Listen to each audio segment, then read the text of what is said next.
Hello, ladies and gentlemen, and in-betweeners. I'm your hostess with the mostest here, Alexander Rodriguez, for On the Rocks radio show, where celebrities and cocktails mix. A big shout-out to our sober listeners. Thank you for driving us home. We need you tonight. Happy days are here again on our Hollywood Prairie. Did you like that? Where a battle of the TV stars commences with Alison Arngrim, Little House on the Prairie's Nellie Olsen, my favorite bitch. I say that in West Hollywood a lot.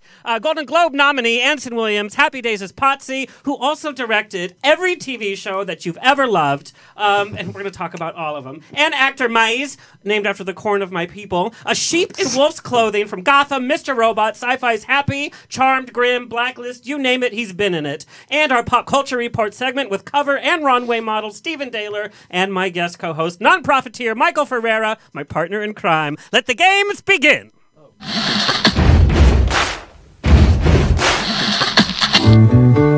Thank you for being Boulevard. Life is a banquet, and most poor suckers are starving to death. I'd like to propose a toast. This is On the Rocks with Alexander, coming at you from Sunset Gower Studios in the heart of Hollywood, where I drink with your favorite celebrities and we talk about fashion, entertainment, pop culture, reality TV, and that's about it. So pop a cork, pour a glass, lean back, and enjoy On the Rocks every Tuesday at 7 p.m. on Universal Broadcasting Network. Fasten your seatbelts. It's going to be a bumpy night. Oh, listen to that applause. It is going to be a bumpy night because our security guard is new and got everybody lost.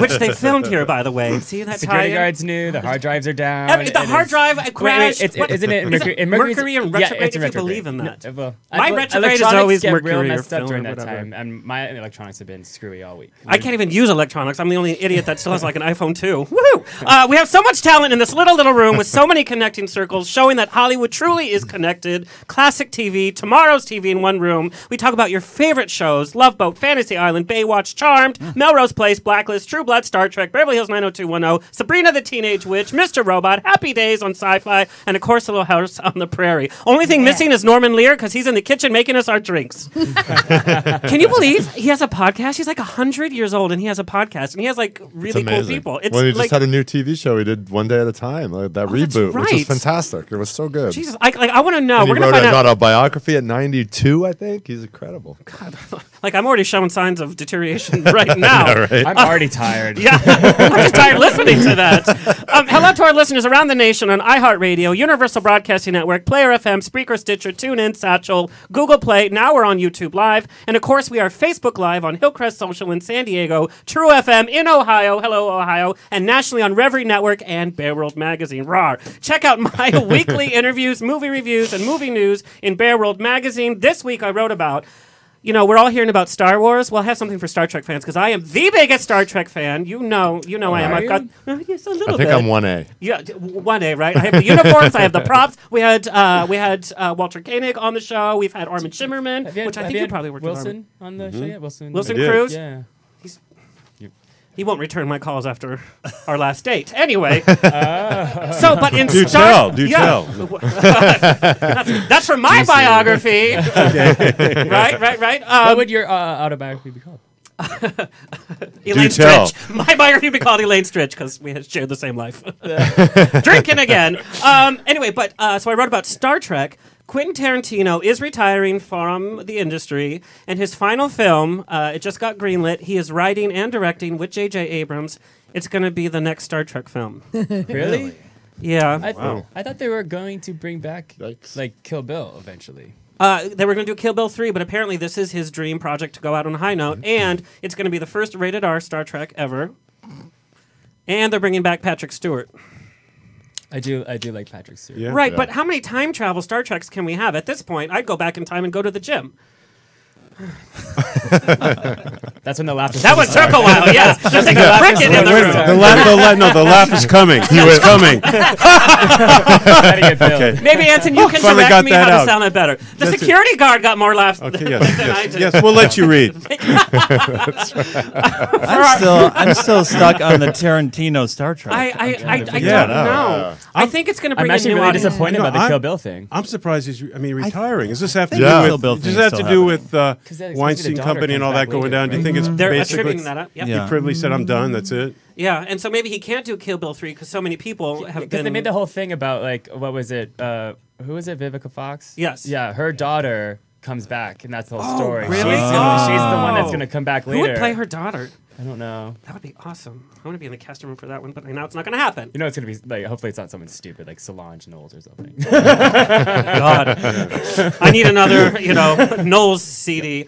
For our audio listeners, you can check out our video stream on Facebook, now YouTube, on the Rocks Radio Show, and Hillcrest Social app. Download it. All of our video is there. Our live streams out and about in the world, we're all there. Download the app for iPhone and Android today. They do concert giveaways, product giveaways every week, so check it out.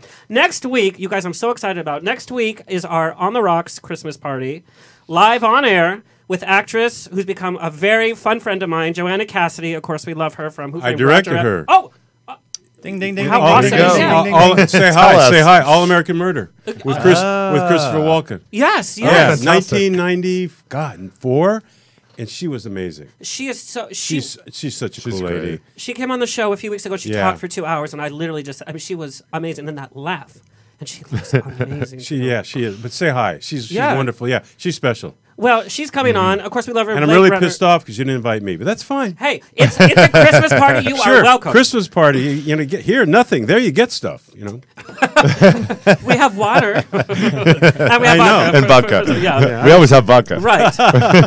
So she's coming on with her business partner and actor, and I'm really excited. Walton Goggins from Justified, Sons of Anarchy, Vice Principals, Tarantino's Django, speaking of Tarantino, Django's Unchained, and the Hateful Eight. And someone's cell phone is close. There we go. And also we're being joined by our On the Rocks bestie, Austin Power, and Conman's Mindy Sterling is coming to join the party. And we're doing a taste testing of gin, vodka, and tequila. Joanna and Walton have a liquor company, and it's an LA-based liquor company. It's called Mulholland Distillery, and it's all about like film noir. It's not me, sweetie. Okay. Anyway, so we're going to be doing taste testing. We're going to be telling stories from Hollywood and some holiday music. So there you go. Okay. Whose phone is that? I'm on airplane. Oh, Mr. Williams, it was you. What? No phones on set, You. Mr. Williams. You. I'm just teasing. We have to get the security guard. Please, probably his anything. phone. He's Don't probably call the wandering security guard. Please. No. Please. It's Anything always- but that. It was already a sentence. I'm just so glad security is so good. People can't even find us. That's what's happening. My mom, Mama Rose, is in the chat room on ubnradio.com, Hey, Mama Rose. and she's on Facebook Live answering your questions. She's huge fans of everybody here. So keep her busy with your questions. If it's a burning question, she will interrupt the show and let me know. Keep her busy, otherwise she'll drink too much vodka. Hello to our engineer, Chris. Chris, hello. How are you? Hey, Chris. Hey, Chris. Okay. Hey, Chris. That's as much as we're going to get. Like us on Twitter and Instagram at On The Rocks, on air, on the web, ontherocksradioshow.com. And now all of our episodes are there. So if you just want to go to ontherocksradioshow.com, just click there and listen to all the episodes. Send me an email. Book me for a wedding, funeral, quinceanera, bris. I don't care. I will be there. Info at ontherocksradioshow.com. Let me formally introduce my co-host for today, Michael Ferrera. Hello. Hello. Welcome back to the show, by the way. Thank you. It's been a little bit. Yeah, it I like your has. shirt. Oh, thank you. I decided to unleash Did you the buy it that way, Superman. or did you were you No, too cheap actually, and you you know just what? like bought like a transfer and put it on? No, actually, Vintage. this was actually on the front of the New York Times one time. This guy just decided that he was going to go around and buy vintage children's sheets and cut the superheroes out of them, and he started, stitched them to the cool. T-shirt, and then every time you wash it, it gets more. I like it. You know. I It's like really it. cool. It's Rip really that. nice. It's really Thank you. nice. Really, really good. Yeah. It's a little creepy, maybe as well. Like it could be like a villain on Grimm that maybe Michael Maize has played. Like Superman on a familiar. T-shirt's no, creepy. like cutting children's sheets and like putting them. No? You would go there. You would go No, Yeah, there. but like in a Hansel Is and this Gretel like type thing. because of the Alabama Roy Moore election The today that we're hole's talking getting about? deeper and deeper. Well, it's know. different. You're Hansel. Let's go back to Hansel and Gretel. Why Yeah, is like that? enticing the children, but then scissors are Superman. Oh, involved. this is Superman to Hansel and Gretel. Welcome to my mind, Anson. Who's He's in just the oven? getting Who's in started. the oven? I don't think he suggested they were used sheets. Wow, now you just made it New. creepier. We just added another layer to the bed. It's a whole TV show. Michael's going to star. Anson's That going to would be direct. him. That's Allison's it. going to co-star. Under the I sheets. just start the popcorn. Oh my God, I can't even, you guys. Anyway, longtime friend and leader in the nonprofit world, founder of LifeWorks Mentoring, the leading LGBT youth program, now at the LA LGBT Center, and currently executive director of the AIDS Monument going into the West Hollywood Park. An avid entertainment junkie and performer himself, he has seen practically every Broadway show, every movie, literally, big movies, small movies, and big name concerts you can think of, from Barry Manilow, Hello Dolly, Cher. Let's throw Katy Perry in there so I'm not so aged, yeah. And Katy Perry, Celine Dion, Britney. I mean, I want your ticket scrap up. Yeah. That's what I want. Well, Kevin Berg's here today, and Yes, he's Kevin largely Berg. responsible for a lot of those concerts. Look how he's sitting. What calendar are you posing for, Peter Berg? So welcome back to the show. Thank you. It's so good to be back. And what a great show to come back for. I mean, I'm really I have to tell you too, so I can be, because he loves it when I get all gushy, but about people on the show. But, it really, looking at the two of you over there, I'm a kid from Connecticut. When I was in, high school, watching both of you on television, I mean, both of your shows were two of my absolute favorite shows, the beginnings of your career, Happy Days and Little House on the Prairie. And then I've gotten to know Alison over the year because of her activism. And of course, now I'm helping to build an AIDS monument. And your activism in the HIV/AIDS world is well known and legendary. It's over the course of many years. And thank you for doing that work. And Anson's become this amazing director, has directed a lot of my favorite shows. But just to look at you two here and just to be brought back to, I mean, I'm sure you get that a lot, right? Because people, you're part of our memories. You're part of our lives in a really, really key way. And continuing, too. Yeah. And we both look good, too. Amazing, by the way. Well, you look good. Excuse me, Anson, I saw a shirtless pic of you taken not so long ago. Woof, talk about a calendar. Happy days are here again. But that was actually, you know why I did that. I get tired of the people judging you by age. Yeah, of course. I'm tired of that crap. Yeah. Honestly. Well, if that's a societal merry-go-round. Excuse me, who made up that ride here? Yeah. Your age is nothing. So I wanted to show I'm 68. And you can do more now than you can take everything you've learned, improve and move forward and do more than you've ever done. What is this psychological meltdown of it's over? People want to impose limits. So I wanted to just show that, hey, no, you can look good, you can feel good, and you can move forward, and you can do more than you've ever done, any age. Awesome. Yeah. That's why I say when I'm 68, I'm going to start going to the gym, because that's a good time to start. That pic was so hot, I was like, I'll smoke a little Potsie. Well, that's a couple of years away, right? Yeah. Oh, my God. Anson Williams just threw shade. You see, learned now that from you know. Melrose Place, didn't you? I learned a lot from Melrose Place, yes. But it's so funny. Your shows, and we're going to talk about this, your shows, generation after generation, and different countries are now seeing it for the first time as it's introduced in their countries, and they're reliving it. And the stories are still relevant. Right. Friendship, family, growing up. Alison, has your show been? Has it been shown in China yet? I think so. I just started getting mail from China, Seriously? Russia, and Africa. We're in 140 countries, but it's only recently I started getting the mail from China. Because Happy Days is not in half the world yet. Oh, it's not in India. It's not in Russia. It's not in China. Yeah, I just got a couple letters from Russia and China, so it's just kicking in. Or they're getting out for YouTube or something. I don't know. That's pretty cool. No, I know they're probably seeing it. But it's before all the residuals, right?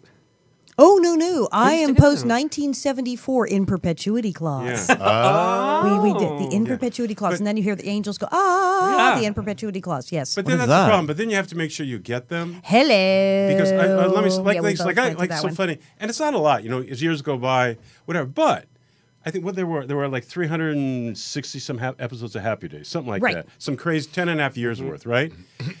And I get this little residual check, and it's got 2. Like what? No, it's got 2. 28, and I'm going, where's the other 368? Excuse. Those are their favorite episodes. No, but it's so screwed up. I mean, they need forensic accounting in there. I mean, seriously, that's a whole other. How do you collect from That's China? a whole other activism. We had that with try Little collecting House. for America. Oh my God, because it was so crazy because it was sure they rerun the episodes. It's been 40 years. There's episodes that are worth $1.99 now. Doesn't matter. They were worth a ton when they first reran them, but now they're less. But they were paying very, very on time, and then it was like all of a sudden, that's funny? I haven't gotten a check in a while. And so then we call SAG, and the sternly worded letters go out, and then you go through a whole that money, we found it in a drawer, and then they pay, and then like another year later we do this all again. Wow. It's this dance we're doing. We're like, yes, we'd like to collect the residuals that you know. Somebody that you do their us. Job, please. Yeah, really bad, really bad. And Michael, how do you keep this in track? Because you're literally on every network right now. You have done a show on every network. I was just going to say, I thought you meant 2 cents, because the amount of checks that I have that are 0 cents, 1 cent, 2 cents, 5 cents, it's pretty ridiculous. It costs more to make the check. They had ever since like 10 years ago when residuals went onto the website. It was you actually had to call, and they went to their lists, but now everything's like on the SAG website. I got an app on my phone. I can see if it's checks in the mail. It's great. Oh, really? Yeah. And soon, direct depositing is happening again, because they used to have direct deposit. Oh, really? And then because the residuals broke out, there were so many, and you would have like 300 checks for $1. Because it's they ridiculous. Said, we're not going to do it. Paper that is being wasted. And they cut off direct deposit, because I used to have direct deposit. It was awesome, and then they stopped doing it. It's pain in the butt. Wow. Yeah. Because I'll come home after being away, like in New York for 3 months, and I'll have like 40 checks that equal $46. Whoa, that much? Can you imagine? I'm jealous. I'm jealous. Which is why direct depositing, because you're depositing these checks for like $1.12, 6 cents. Like, of course, there's some other ones that are in there that are nicer when they come. $19. Yes. I had that same problem when I deposited for my stripper days. I was like, a stack of. Well, that's in the cent area, right? Yeah. A stack of pulling the shade on me again. Oh my lord! He's on a roll. He is on a roll. He's still upset about the security guard. I paid for this. I'm just sitting here with respect because usually I enjoy doing that. Yeah. Hello, he's director 90210. He knows how to do it.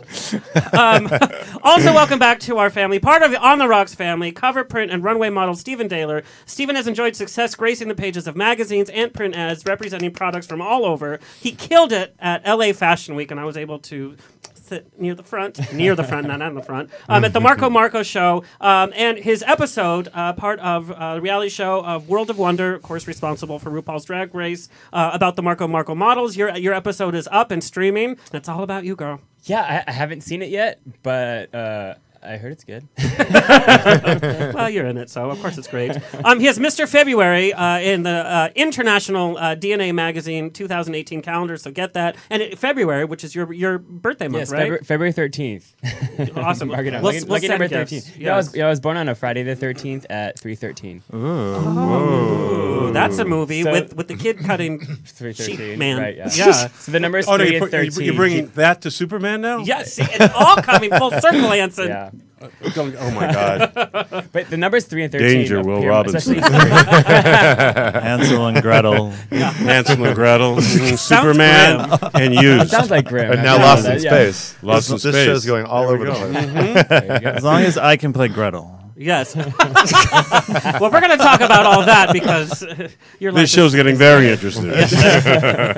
And last week, Steven's face and body, of course, kicked off the new campaign for Modus Vivendi, which is go see the print ads because it's just gorgeous.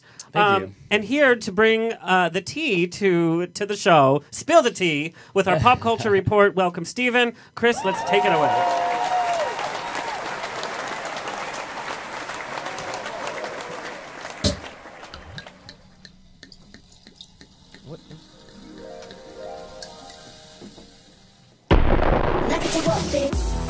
On the Rocks is proud to present Pop on the Rocks, your daily dose of Dehler with your host, Steven Dehler, bringing us the latest dish in pop culture. Take it away, Steven. I'll be in the corner drinking. As usual. All right, Steven, what is hot, what is not? Well, I'm very glad that survived the hard drive crash of 2017 here at UVA. But so I'll start off with my girl Britney Spears. Always Britney. Whenever I can, I will. But she only has 5 dates left in the month for the end of her Vegas show. Wow. Ooh. There's so many rumors of what she's going to do next. Is she going to do another show? Sing live? Is she gonna, Sing live. Hey, she did. I know. That was like the biggest thing of the year. She finally sang live. It's not good when that's the headline. Right. Britney sings live. But it sucks for Planet Hollywood. They're not only losing Britney Spears, who has won a ton of like top Vegas awards, in which they take that very seriously in Las Vegas because they're all about the shows and what brings people and in. History, by the way. Yeah, so she's brought in a ton of youth that it's revitalized a lot of Vegas youth. But they're also losing. Jennifer Lopez announced that the show dates that she just announced, which are June 13th through September 29th, 2018. She kind of was like, I would never say Jennifer Lopez is a filler, but she was like, she would take. But after Britney Spears would be on her hiatus for a while, then Jennifer Lopez was the act that took up that time. So now that Planet Hollywood is losing both Britney Spears and Jennifer Lopez, and that's gonna really suck. I'm free. I'm totally free. Hey, there's a reason. Anson, you're a singer. Confessions of a Prairie, bitch. We could make it a whole evening of entertainment. Yeah. Ooh, there we go. Yeah. I really want to go to that New Year's Eve. Britney's last show is on New Year's Eve, and that's going to be it's going to be good. It's going to go until the next year, like 2019. We're still here. Oh man. All right, so then next on our list, I'm bringing it to. Have you guys ever seen the documentary that got really popular, Making a Murderer? Mm-hmm. About Steven. I didn't see it. I heard it was great. It's the series focused on Stephen Avery and whether or not they were unjustly convicted of a 2005 murder of photographer Teresa Hallback. From that documentary. There was his nephew, Brandon Daisy, yeah.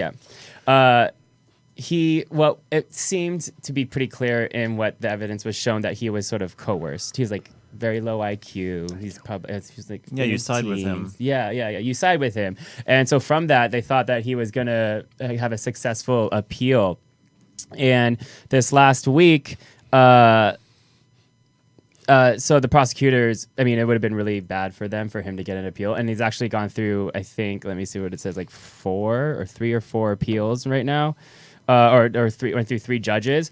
And the prosecutors asked that a full panel of 7 judges review the case.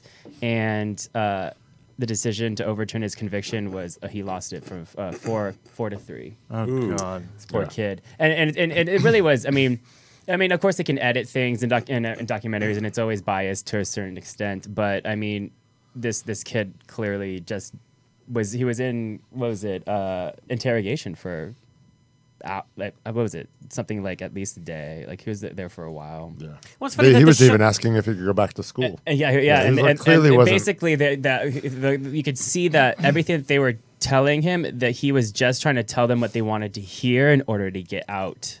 He thought that if he just told them what they wanted to hear, he could leave. Yeah. And then once he told them that he committed the crime, then they're like, "Now you're going to jail." So it's crazy. And this show on Netflix became like a pop culture where it was the cool thing to watch. It's like, you guys, we're watching about a real murder. Like this is real. They are doing a second season of it.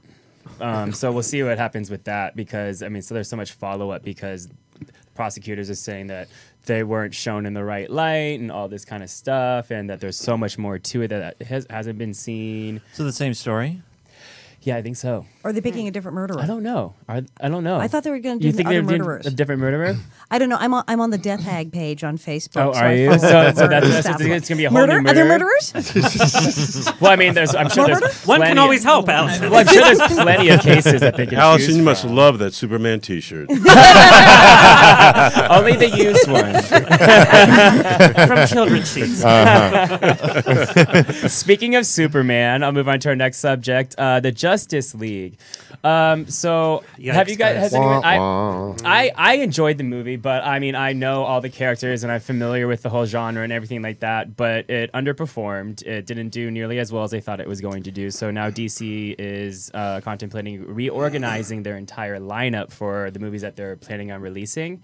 There's too many. Yeah. Well, that's not the issue that there are too many. It's just that the issue is that they're doing it in the wrong order. The reason why Marvel's universe has been working is because I mean, when they got to the Avengers, that was years into the whole genre of like, you know, Marvel and the characters and stuff like that. But for Justice League, you only had Wonder Woman. They just like threw in. We're just gonna throw in Wonder Woman. Well, they already had her. Thank God they did. Well, they already had. Yeah, right. It's the best they one. had her solo movie already. They had they had Wonder Woman's solo movie. They had they had Superman. They had like a half-assed Batman version, but they had to introduce Cyborg. They had to introduce Aquaman. They had to introduce the Flash. All those characters, and no one was really as invested into those characters. There's no emotional connection. Yeah. And so, also to go along with that, Ben Affleck is planning on leaving the role.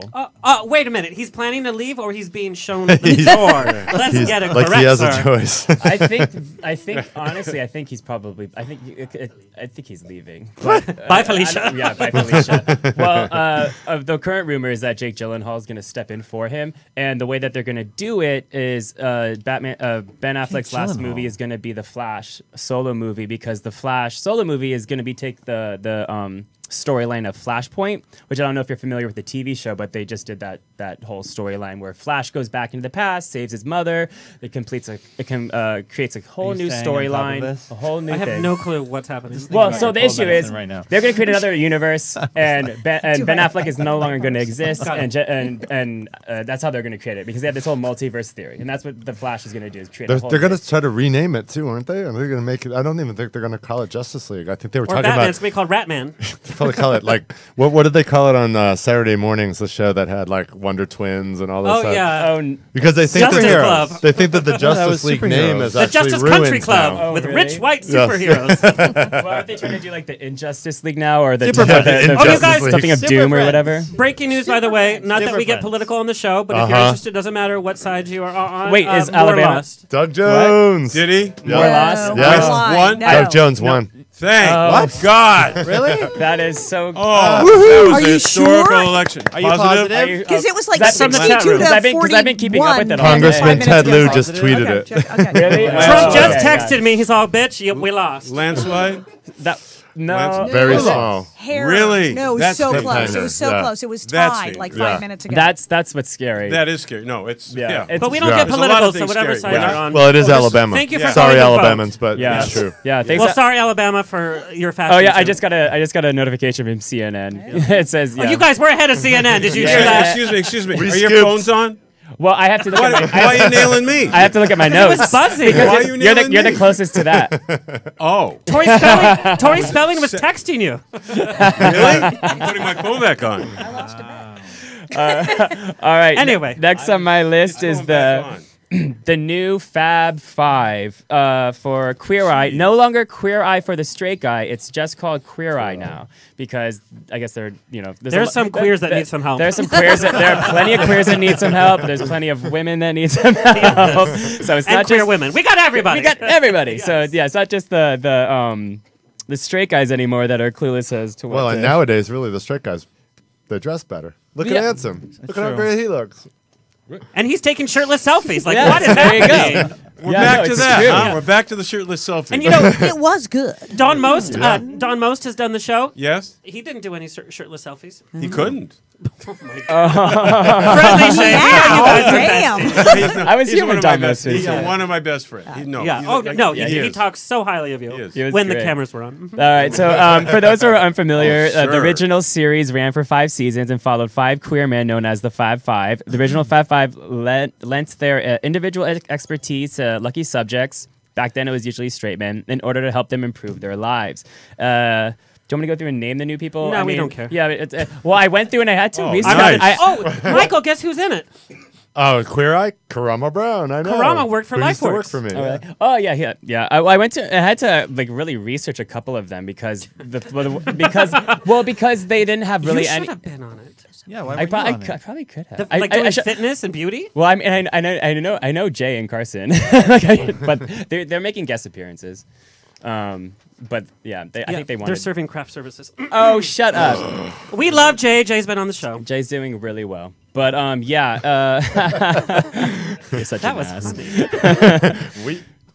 But yeah, I went to like one of their pages. So hopefully we'll see what happens. It's Netflix that's bringing it back. So Netflix is usually pretty good. They have had a few shows that they brought back. They brought and it's really. Netflix is kicking ass. You know that they took the rights over from Paramount Studios for Scorsese's new film because they were willing to pay the budget that Paramount was not going to, because Scorsese wants to cast the original actors as younger versions using I think it was like $100 million of CGI. So De Niro, Keitel, Pesci is back from retirement for it, and Paramount was like, no, we're going to cast younger actors and save money. And Netflix and Scorsese was like, no, and then Netflix, yes. So anyway, that's awesome. Yeah, and not to bring it like 90 degrees elsewhere, but because we're talking about Netflix, I just read today.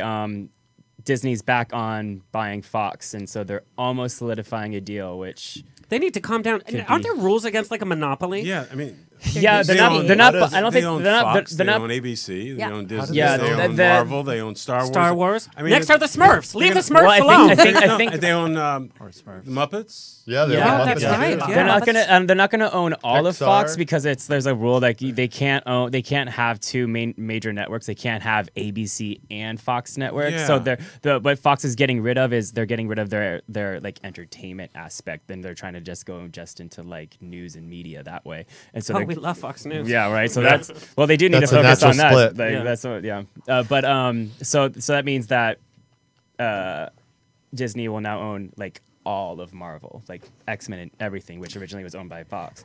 Now, here's the question I have for our group here. Queer Eye, when it first came out, we were still getting a voice in entertainment as the LGBT community.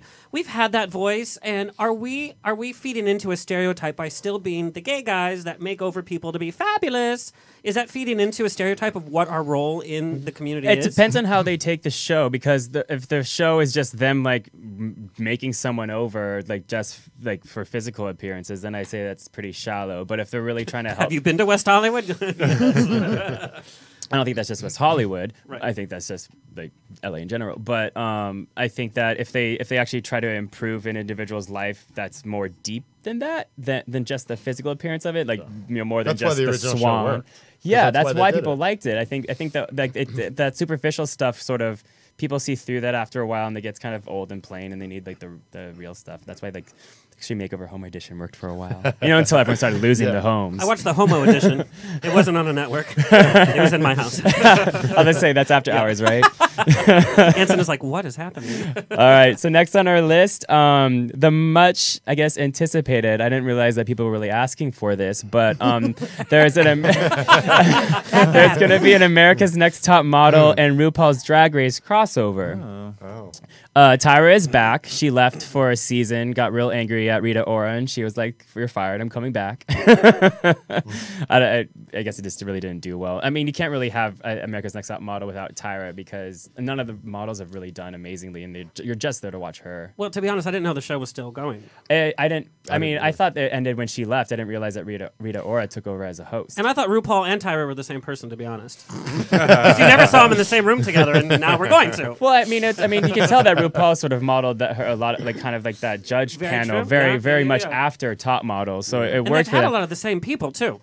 Yeah, Mike Ruiz. They've had a lot of crossover people. Well, that's the thing I'm concerned about. Not really concerned, but because it's confirmed that the drag queens that will be appearing is Katya, Manila Luzon, Valentina. They haven't confirmed RuPaul yet. I find it kind of sort of pointless if RuPaul and Tyra are not in the same. I would love RuPaul to dress up as Tyra. No, Tyra dress up as RuPaul. Let's face it, RuPaul's way more fierce. But I mean, we'll see if she actually shows up to the show. RuPaul doesn't show up just for $1. Not no more. And not for $1, not for just a model. All right, so we'll do a shade. And our moment of shade brought to you by Panache Optical Gallery in Palm Springs. They do all of the custom eyewear, sunglasses for celebrities. You guys, their products are amazing. I just went to visit their showroom in Palm Springs last week, and their stuff is just beautiful. It's Christmas time, so please consider them. They give a lot back to the community. We love Panache, and every week they supply us our shady moment of the week. Get it? Shady. Yeah, usually I'll talk about someone that's just like bashing someone else on Twitter. This week it was surprisingly, I guess that Charmed reunion's not going to happen. Rose McGowan and slams Alyssa Milano on Twitter. Ooh, Alyssa, it was bad. It got kind of ugly. I mean, from Rose's side. Why? Well, it doesn't need to get ugly, especially right now in the climate. It does not need to get ugly. Well, especially aren't they on the same side?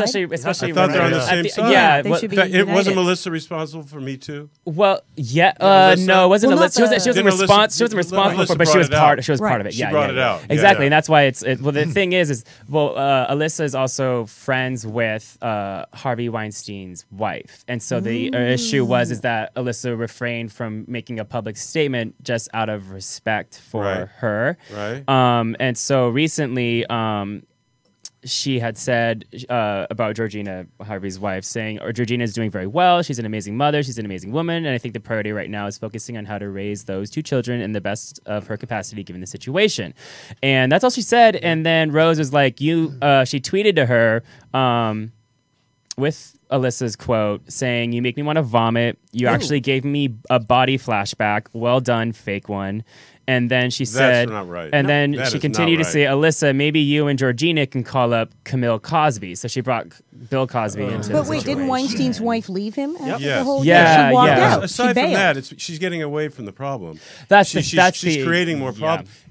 Don't fight. You're fighting the wrong people. No, it's spinning it into yourself. It's like She's victimizing everything. She's victimizing so she can have more of a platform. Yeah. That's going away from the problem. That's hypocritical. And then she's gonna start. She's losing face because now people are gonna start thinking she's No, crazy. wrong. And then Well, now that's just it. I think she was jealous because Alyssa Milano was involved with the Time Magazine article. Well, and Rose was Alyssa's, not. Alyssa's doing a lot. I mean, she's been on Twitter all day today about Alabama. She does so much for the Me Too campaign. She's been giving us such a great voice for the net neutrality issue. That's coming out. I introduced Alyssa's character on Melrose. Directed her, and I directed on Charmed. Yes, you did. So I mean, she is a wonderful class act, Real intelligent, quality, right? professional, quality, with a lot of integrity. And so I'm way against what I just heard. Didn't Rose McGowan go after Meryl Streep this week too? Is she the self-anointed I think we're getting a little. I think we're getting a little accuracy here. Well, that's It's happened in the LGBT community too. No, it's like getting away from the problem. Yeah. And it's like the real she issue. should be on Alyssa's side, or just. You're taking pick focus. up the phone it's and becoming call it's her. becoming a soap opera Yeah. when there's a serious problem that they were addressing. Yeah, it's too bad. Yeah. It's a shame. Oh, it's too bad that that's our shady should moment of the be- week. yeah. Get it together, people. We need to unify. Shade. A huge shout out to our sponsors. Of course, Tesloop. It's the only way to travel from LA to Orange County to San Diego to Palm Springs. You travel in a Tesla. It's so affordable. You don't have to talk to anybody if you don't want to. They put it on autopilot. It is fabulous. Are you giving them away at your Christmas party? Mention on the rocks. Come back next week. You get a they're Tesla. having You their get a big Tesla. holiday party. I'm and there. Everybody goes home. I'm in there with a Tesla Yeah. with the doors that go up and everything. That's it. Oh, I'm there. Yeah. Oh, yeah. Fantastic, right? Check out my journey in a Tesloop, in a Tesla on It's YouTube. a cool car. Yeah.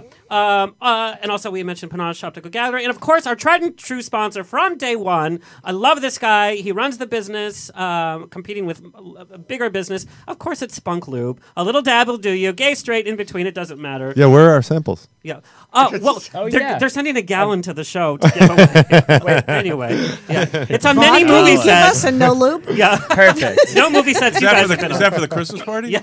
But that's for after. That's what the eggnog is for. Anyway, let's get this show on the road. You guys, I'm so excited. Golden Globe nominee, actor, director, singer, activist, Anson Williams is a rarity. He's an LA native in Hollywood. We loved him as Potsie, a role he has played in 4 TV series, Love American Style. You guys remember Love American Style? Oh, yeah. Of course, Happy Days, Laverne and Shirley, and of course, Sabrina the Teenage Witch. He also appeared in Love Boat, Fantasy Island, and even The Paul Lynde Show. I want some questions about that. His memoir, Singing to a Bulldog, The Journey from Happy Days to Hollywood Director, recounts his life and the unlikely mentoring as a youth by a janitor. And as a director, you've seen his work in some of TV's biggest shows, including Beverly Hills 90210, Charmed, Melrose Place, Baywatch, Xena, Star Trek Voyager, Star Trek Deep Space Nine, Seventh Heaven, Lizzie McGuire, and the list goes on and on and on. As an activist, he has been acknowledged as an expert from LAPD, California Senate, and Congress, speaking about the dangers of energy drinks and drowsy driving, which I had no clue about until I got this press release, taking a front seat to casualties over drunk driving. Please welcome Anson Williams. Thank you. Also joining the show, an NYC gal, New York Times best-selling author of Confessions of a Prairie Bitch, How I Survived Nellie Olson and Learned to Love Being Hated, which I need to learn, and its accompanying one-woman show to sold-out standing ovation audiences. Alison Arngrim is best known to viewers worldwide for her portrayal of the incredibly nasty Nellie Olson on the much-loved, long-running hit television series, of course, Little House on the Prairie. She also appeared in the fabulous Fantasy Island and Love Boat as well, which I'm obsessed with. Jill Whelan is a good friend of the On the Rock show. Love her. As a stand-up comedian, Alison has headlined at nightclubs such as the Laugh Factory, the Comedy Store, and the Improv in L.A., as well as the Laurie Beachman Theater, which I love in New York, and assorted comedy venues all around the U.S. and Canada. She starred in the heartwarming Gay. That's when we knew you were friend of the family, Christmas Cult classic, Make the Yuletide Gay. Yes, love that movie. For the Love of May, also with RuPaul and Patrick Neal, and The Last Place on Earth with Billy D. Williams and Phyllis Diller. What the hell was that? It was awesome! And of course, we've seen Alison in numerous theater productions across the nation. Alison also has a long history of activism. In 1986, when her friend and Little House husband, co-star Steve Tracy, passed away due to complications of HIV and AIDS, she immediately began volunteering at AIDS Project Los Angeles. She was presented a resolution by the LA City Council commending her on her work on behalf of people living with HIV and AIDS, and she served as program manager at Tuesday's Child, an organization assisting children and families affected by HIV and AIDS. Currently serves as California Chair, National Spokesperson, and Founding Board Member on the National Advisory Board of the National Association to Protect Children, or Protect.org, fighting to give children a legal and political voice in the war against child abuse. As an activism for the improvement of child protection laws, she has spoken before the California Senate and worked on legislative and political campaigns in several states, including Virginia and New York, in addition to Protect's work on federal legislation in Washington, D.C. She has appeared on numerous television news, and many of them actually are on YouTube. Take a look, discussing the legal and political issues surrounding child sexual abuse and exploitation, which she came forward with to tell the world on Larry King Live during her 2004 interview. So courageous and must have been so scary. She's a vegetarian, but we love her anyway. Please welcome. I do eat fish and small birds, small animals like small birds, small animals I could kill with my bare hands in the wild. Basically, I don't eat mammals. I eat like chicken and fish. I'm like a pescatarian. I'm a pescatarian. I love fried shrimp. Okay. Also joining the show, and Michael, I'm obsessed with you. Michael Maize, again named after the corn of my people. He may play a villain on screen. He may play a villain on screen in Fox's hit show Gotham, but his off-screen character shines as nothing short of heroic. Michael gained recognition from his reoccurring role in USA Network's Mr. Robot. And you guys, season 4, just watch it. He has also been featured in hit television shows including CBS's Blue Bloods, Hawaii Five-0, NBC's The Blacklist, HBO's TrueBlood as a super creepy security guard. Talk about security guards, smarmy. right? Super smarmy. Super smarmy. And films such as Saving Lincoln and National Treasure 2, where he got to shoot a gun with Ed Harris in a car. You guys, and he is currently working alongside Joe Manganiello. I can't even ever say his last name, but who cares? Because he's so gorgeous, just his first name. And Sofia Vergara in the film Stano. And tomorrow night, his episode, which is episode 2 of SyFy's Happy with Christopher Maloney Wolf, premieres tomorrow. You guys have to watch it. We're going to watch a little bit of the trailer. Oz, yes. Oh, wow. Oz, and of course Law and Order for 42 years. It just seems like it. And he recently landed a role in Lifetime Project U. Outside of his action-packed roles, Michael has made it his mission for his actions to leave a positive impact on his community. You guys, we have so much activism in this room, and I just love it. As a lover of all animals, Michael supports Boxer Rescue Los Angeles, Spay Neuter Project Los Angeles, Shelter Box, and Austin Pets Alive. And as an out and proud gay man, sorry, boys, he's taken. Michael also heavily supports LGBTQ charities, including the Trevor Project, We Love Trevor Project, APLA, and Broadway Cares. Please welcome our amazing Michael Maize and our amazing panel. Yay. All right, so down memory lane, do you guys remember your very first audition for a major role? Yes, oh God, yes. Well, the Prairie audition. You want the Prairie? Because the you Prairie missed audition. out on Laura. You I didn't know. get cast, and Mary. It was crazy. Well, also, I mean, I was technically washed up at 11. You know, everyone talks about comebacks. Little House was my comeback role. I'd had a whole career from like 6 to 11, and then I wasn't really booking. I'd done a movie at 10, and then I wasn't working for like a year. And my father said, "This might be it. Maybe you won't work till after 18." So it was basically my career was over, and then I got Little House. So that was actually my first comeback. Wow. So I'm on my like 47th comeback at this point. So, That's showbiz. that's how it is. Lisa Kudrow ain't got nothing on you. Totally, I am the comeback. Was but it a hard year? It was awful. It was awful. You know? At that age? Yeah, how do you feel washed up at that no young sex. Right, you're like you're old at 11. It was a good run. I got to start junior high now. Kids in showbiz. Right. You just had to start smoking so you But could yeah, get that voice. I read for like Laura and for Mary, which was so wrong. And I hadn't read the Little House book, so I had no idea. I didn't know there was a Nellie Olsen. I didn't know what the hell was going on. I was like, there's these shows. And then I come in and they had this other part, and I'm thinking, how many characters do they have on this thing? It must be a cast of thousands. They keep having me back to read for all these different people. And I went back, and I'm sitting at the sides with my dad and I turned to my father and I said, this is not a normal part. And he says, what do you mean? I said, well, this girl's a total bitch. And he said, what? And I started reading it for him. He dies laughing, says, okay, don't touch it. Don't change a thing. You go in, you read it exactly like that. Don't even look at those pages. Just go in and read it like that. And I'm like, okay. And I go in, and there's Michael Landon and Kent and the other producers. And I read it, and they lose their minds laughing. And they said, now, could you read the last part again? And good little child actress. I said, yes, what would you like me to change? And they said, nothing, just read the thing about the house again. And they wanted to see if it was a fluke. And it was that My Home speech from the first episode that cracks everybody up. Yeah. And, in fact, we're going to watch a little bit Oh, of it. right, you gotta run it, of course. Small world. And that was it. They, by the time we got in the car and got home, which was like a half an hour away, they was wardrobe. Before cell phones, and they texted you. Wardrobe fitting was Tuesday. We would have been texted in the car had there been. It was like instantaneous. It was awesome. That's funny. That's so great. That was like, and really, ironically, it's one of the absolute best roles on the show. Yeah, I did. I totally won the lottery. I got the best gig on the show. Absolutely. So fun. Because when you showed up and you had a poignant moment like, or dun, something dun, that was dun. more emotional, like it's so contrasted. Right, if I was what nice people for expect, upset, right? like, oh no, wait, she's really crying. She's not faking this time. Oh my God. Yeah, something. Yeah. Yeah, fantastic. Yep. that's. Oh, me? You're looking. Everyone's looking at me. Well, I guess my first major audition, of course, is Happy Days, but I almost didn't make it. You were late. I was way late. What happened Thank was God for Don Most.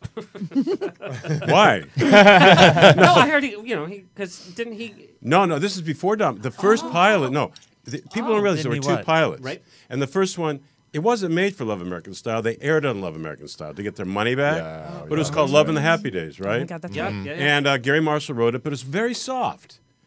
There was no Fonzie in it. There was no Ralph in it.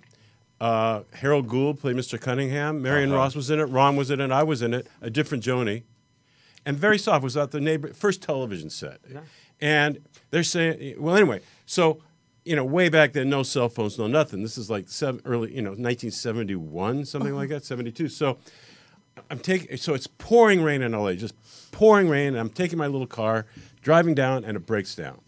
Well, then you have to schlep to a phone booth. Call no the auto Uber. club where you are. No Uber. Like they're trying to find a coin thing. Schlep back, wait 2 hours for the auto club to get there, right? To start up. Anyway, P.S. I was 4 hours later. Wow.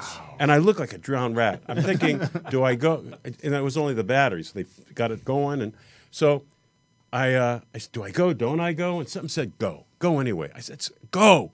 So I went. I'm 4 hours late. Look like hell. Walk in Millie Gussie's casting office. This is your first call? First call. First call. And walking to Millie Gussie's casting office, there's the receptionist. And I said, I'm so sorry. I'm late. Anson Williams. He's here. She yelled. and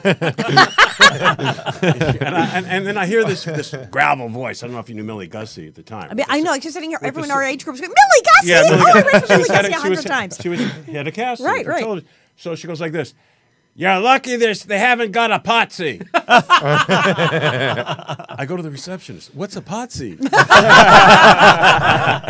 You'll find out. So I go in, and she goes, all right, here, read. And I look at the sides a few minutes. All right, here, go read. So we read, and she goes, sit right there. Say. Gets on the phone. Hello. Yeah.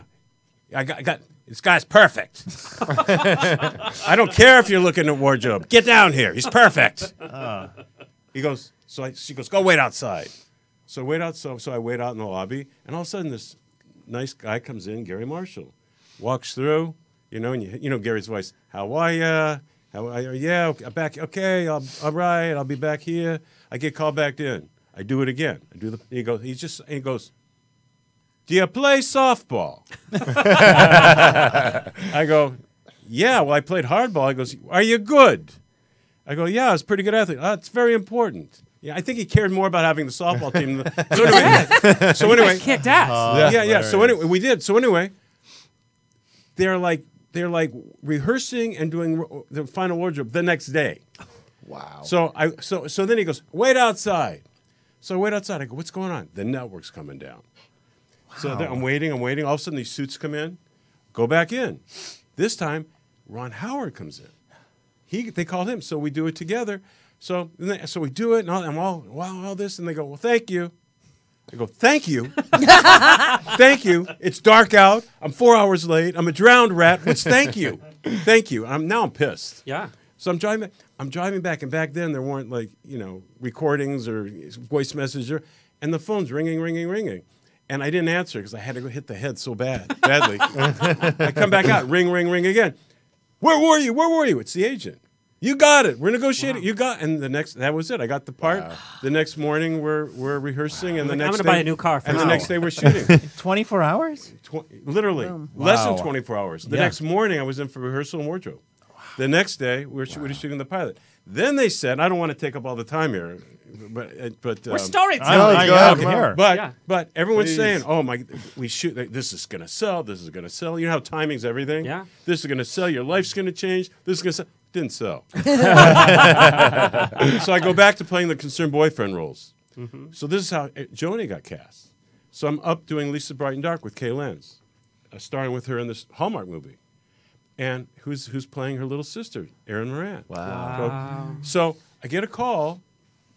They're going to do, because Grease was great on Broadway, and American Graffiti came out. Yep, they want to do another pilot. Great. When are we starting? Nah, they want to screen test you. You might be too old. So this time, I'll cut to the chase. It took forever to get the part again. Funny, you're like, oh, and I'm looking, and you know something? I saved John Travolta's career because he auditioned for Potsie, and I got it. Oh my God! Yeah, wow. Yeah. I could see you in Saturday Night Fever, though. I can't do it. But then, that was a soundbite. But then, Don Most, he tried out for Potsie. They liked him so much they created the part of Ralph. Wow. And then Fonzie was a little part. Anyway, what I'm saying is, then it sold, and look at the difference. The first one would have made it. Yeah. The second one, became the hit. It's amazing how those things. It's amazing how those things happen because I remember like Fonzie was supposed to be like a little that little role. He was like and the way things grew. But I'm interested because when you're talking about your audition, you've become a director. So you walked in and Gary Marshall had already done a lot. Right. He did Odd Couple and a lot of other things before that. And Ron Howard had already been doing a lot. Yeah. So you walked in. I mean, how was that to audition for these people that were? It was great. And Ron was such down to earth guy. He's never changed. With all his success, he's never changed. Yeah. He's always had great character. Always humble. Always not too high, not too low. Always a friend if you ever need it. And so he was just a great mentor, really. But Gary was the mentor, and he really inspired all of us from day one to not worry about our wallpaper and and our dressing rooms. Worry about learning the business. Yeah. And he opened the door to educate ourselves in every area of the business. Yeah. They say, Anson, did you go to school for directing? I go, oh yeah. The Paramount Law. Very much. Who are your teachers? Roman Polanski. Oh my gosh, it went out of my head. Day of the Locust. Oh, Schlesinger. John Schlesinger. Yeah. I shadowed all these directors for years. Wow. And in fact, the first things I produced and created, Ron directed. We were partners on those. So I had all this experience that Gary opened up the doors. Yeah. He said, if you want to learn. Use this place as a college, and that's a lot of you went on to directing. I mean, even Penny Marshall comes from that. First $100 million female director. I mean, But he made it possible. He inspired us to not get in the way of ourselves. Use that situation productively. When I also heard that Michael Landon on the set also, he made you kids work as professionals, not to be kids, not for them to like goad you with like treats or He was an promises amazing to work director as because he directed most of the episodes. Yeah. He only had he would let Victor French direct and he would let Bill Claxton direct and anyone else. No, they tried to give him another director. He actually fired him in mid-episode. He's just didn't like how it was going. It's like get out and just took over and began. And from then on, he just directed everything. But yeah, he set a real standard. It was all about work. He was the first one to arrive and the last one to go home, and it was all very gung-ho, and we followed the rules. We had the 4 hours work, 3 hours school, 1 hour rest and recreation, which is the California law, which many sets don't actually follow. That's why I do put stuff with minor consideration and everything, because some people do just throw the rules away, but not on Little House. They were very, very strict. And yeah, I tell a story in my book, a thing about the gum and the candy. One of the ADs thought it would be great for the kids and the extras. Hey, if you're really good, I'll give everybody gum and candy at the end of the day. And the little kids were like, oh, okay. The older kids were like, whatever. But Michael put a stop to it. And he said, no, this is ridiculous. He said, they're not trained animals. They're actors. Mm-hmm. Their reward at the end of the day is they're not fired. They get to come back tomorrow. and he took the Hearthstone, you're getting a paycheck. But it was also, he said, they're not, what if they say, well, I don't feel like gum today? He says, it's not about that. They're here to do a job. They're getting paid. They're being held to a standard just as the adults are. Stop patronizing them and treating them like idiots and handing out gum and candy. Don't do that. We're not doing that with the adults. It's ridiculous. And he put a stop to that. And I thought, wait, he respects us? He actually has respect for child actors? Oh my God, what a thought. So it was pretty cool. I love stories like that. And Michael, I want to know, in terms of first audition stories, what was your first audition story for networks? Because it's a whole different climate. Getting shows out here, now there's like a bazillion actors for every part, and a lot of the stuff that you go for is a little dark. What was your first network audition like, and how has it been on set? Also, the difference of having a long-term show where you get to work with the cast and family. You've guest starred on a lot of major shows that are iconic names and have a lot of buzz around them, and you have an episode or 2 episodes. How does that work into your nerves and your performance? When you say network show, you mean as far as like their auditioning first big for a pilot, like first series regular? Yeah. I mean, to be honest, it's been a very slow burn my whole career. So I started we were just mentioning this outside. Like when I came here 20 years ago from Milwaukee, I just started with the coaster auditions, and then it took a whole year and a half to even get an agent through my commercial agent to just be going out for under 5, and then I got the under 5, and then from under 5 I started going out for under 10, and then from that I went to guest star, and it really just has been going up the very slow. If there was a corporate ladder of Hollywood, that was what it would be. And now you've been doing it the way you're supposed to do it?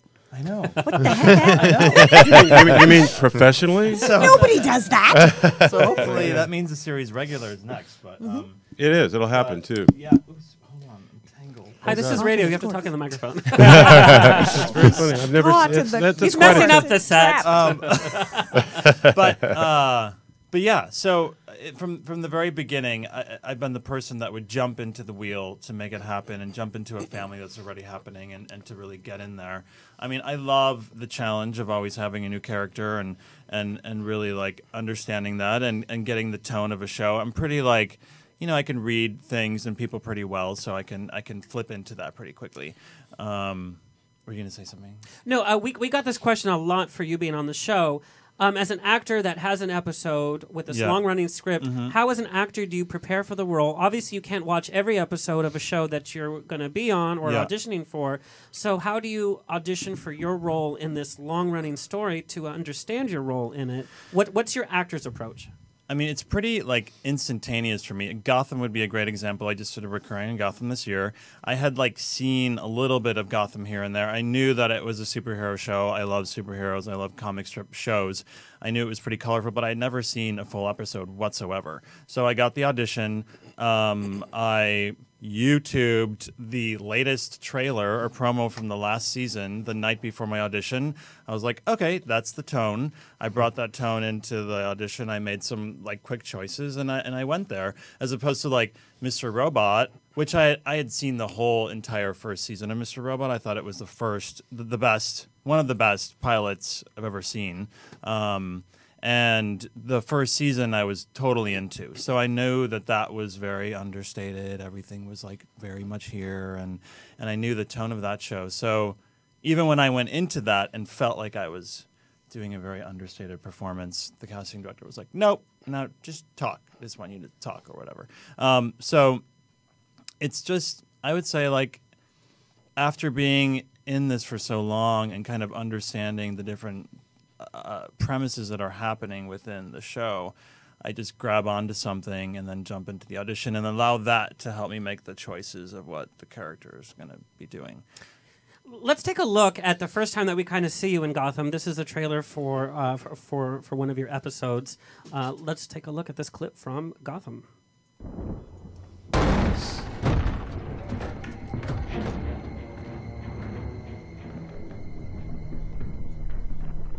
There's no one here.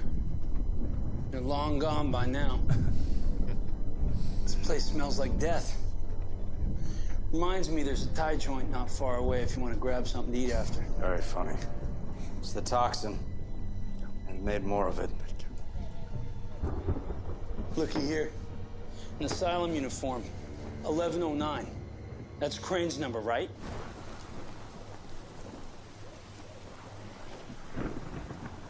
There's a big lead up.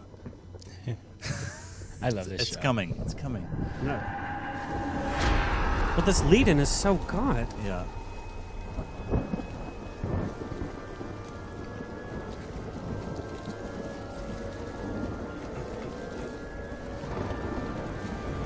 Action values are so good on this show. Yeah, I know. Here we go. Oh. Scarecrow! There it is. Nice. It only bugs me sometimes, the main actor, the way he talks, because he's just very like right now. he almost makes he almost makes himself almost have like a Batman voice. What do you mean's happening right now? Very understated. Yes, exactly. I sound that way when I'm at the Del Taco drive-thru. I need a chalupa. That's Taco Bell, not Del Taco. What was it? They have their chili cheese fries. Those are so Yes. good. Oh God, it's 3 a.m. Anson, we got this email a lot from actors. Since you've done so many TV shows of different genres, from the Scratch Your Face, Beverly Hills 90210, to Baywatch, to Star Trek, which is a whole different way of acting, what are some of the biggest mistakes that actors make on a TV set? On the set? And in terms of, like, what are your biggest pet peeves, I guess? On my biggest pet peeve? Well, pretty obvious. I mean, one, I'm pretty much a stickler to be off page when you get to the set. Yeah. I can't stand it when they're looking at the last minute. I mean, you're going to act. Yeah. I said, acting is not acting. It's being in the moment, without thinking. You've already kind of digested this. Can we just, and it becomes, I just can't stand that kind of surface approach. And you get a lot of times, and I won't say the shows, I mean, that's what you get. I mean, that's who they're casting. And you're just not getting the text of the levels. You're not getting 100%. And they got a little bit of personality. They got their key, whatever, and it kind of lasts for a little bit, and it's very frustrating. Yeah. When it Do could you be confront better that as a director? It's interesting. Sometimes yes. Sometimes there's ways to do it. It's interesting. You talk about being a guest, on a show. Try being a guest director. When you're a director, if you're directing your own script, it's different. You're an island unto yourself. But with me, most of the time, you're hired, so you're always into someone else's kingdom or queendom. And you're kind of and everyone knows. The actors, are very entrenched in what they do, and you're coming in, shake it up. You're coming in. They don't want. You got to be. It's very. You have to be a psychologist. Yeah. You really do. You have to have kind of instantaneous readings of people. And they got to get your respect, and then there's just way to say things to get more, to get and you want them to be involved. You want them to want to be involved. So it's really a challenge. Because you're always the odd person out until you do multiples. Once you're in there regularly, then it's a little easier. But it's always quite a challenge. And I don't know if people understand how hard television directing is. Do you know what the average lifespan? It might be less now. Is of a director.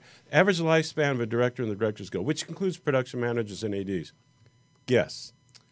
I think it might be less now, but guess?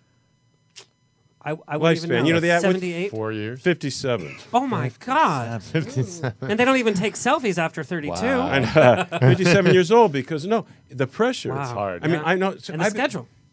Well, you know, it's interesting that when you're directing television, you have two hits. One, the first hit's a line producer. You know, it's a time and budget, and you're a hero, and you get it done under budget, whatever. You're a hero. Oh my God, you're a hero. But 2 weeks later, when the director's cut comes in and the showrunner sees it, it better look like Gone with the Wind, because they don't want to know from budget. They don't want to know from problems. It's just so you have these two platforms to police, and I've seen these. I mean, very talented directors through the years who are no longer here, because they get so crazy they'll have, you know, their vodka in their bathtub at night. Oh, wondering, you know. Why are you looking at me when you say that? I don't. It kind of reminded me. But, the shade. But I can do. But anyway, yes. But anyway, that's kind of, you know. So basically, I learned early on to, you do your best. You go in there, and that's it. If it's not enough, it's not enough. And I think that's one of the reasons I've been able to last. Now, as a follow-up question to that was it hard to make your name in directing when, like you said, you're the new guy on set for a show that's been around for a few years? It's like, oh, well, he was Potsie on Happy Days. Did you have to fight that a lot? No, because when I started directing, you know, no one gave me a break, so I basically had to create my own shows and attach myself. So I co-wrote After School Special, exec produced, and hired myself. Oh. I did with James Earl Jones. I did The Lone Star Kid for PBS, starring James Earl Jones. Oh, yeah. I co-wrote that script and hired myself. Then I started. Good job. Then I started. When the humanist writing and all that. But then you started. You know, then people started hiring. No, actually, it really helped being on Happy Days because actors felt comfortable. They knew I could speak their language. Well, also I knew the problems. You know, I know what they're feeling. You know, and there's something there that makes them more comfortable and more trustworthy. You said you were working with. It's like you're speaking their language, right? Yeah. I mean, because it's relationships. In my young years, I was acting. I acted as a child, right? And then I started directing theater, and I always was able to speak to actors differently. And there's an innate trust that they know, you know, and I hate so many people play director. Yeah, I mean, literally, I'm going. No, you should be like invisible when get the story told. That's your job. Don't play important. You just got to know. And some people you have to be harsher. Some people you have to be softer. You have to really understand, you know, what you need to do to get it done, and also keep a balance. You know, so it's I mean, it's pretty interesting. I think TV directing is one of the hardest jobs in the business. There's so much on your shoulders. Well, that and you just have and honestly, the show they have 24, 32 episodes to do, depending. You know, I mean, there's a lot of pressure on the company. There's a lot of pressure on the crew. They're tired. You know, I mean, there's a whole lot of things you have to take into account when you get to that set.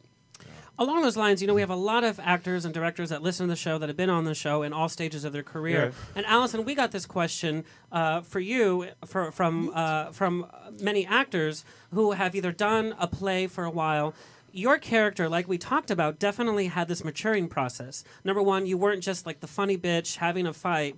We got to see you grow and become gentle and then have a family of your own. But we also had to see you grow up as well. So not only were you growing up as a character, but as an actual physical human being, you were growing up and dealing with all of that. Do you remember the moment as an actress when your script started to mature and then your acting approach had to change? Yeah, a little bit. I mean, Little House, that was the interesting thing because it ran a total of 9 years. Yeah. And it became Little House, a new beginning. And because, well, people left and also everybody grew up. It was like, what do we do? They brought in the younger kids, and that's why they had like the little Nancy, my horrible sister, and Shannon Doherty and all. And I said, it's the Muppet Babies version of the characters, like a tiny Laura and it got kind of weird about them. But yeah, when I started, they let everyone grow up. Everybody. I mean, you think of these shows where there's kids and they kind of keep them kids when they're not kids. Mm-hmm. No, you got married. They married you off if you got older. So as it wore on, we started out with like the little fights, and there was also sort of this escalation, sort of, you know, war going on where Michael and I kind of like how far are you willing to go? Let's raise the ante every few episodes. And it got like crazier and crazier. Like she was a certain level of rotten in the books. And then, okay, she's a little more rotten on TV. And then I come in and I do this performance like, oh, she's going to go there. Is she? Well, and then suddenly the episodes I start. Next thing I know, I'm faking paralysis and being pushed down a hill in a wheelchair. So, it's like a telenovela. It got out of control. And then I remember that.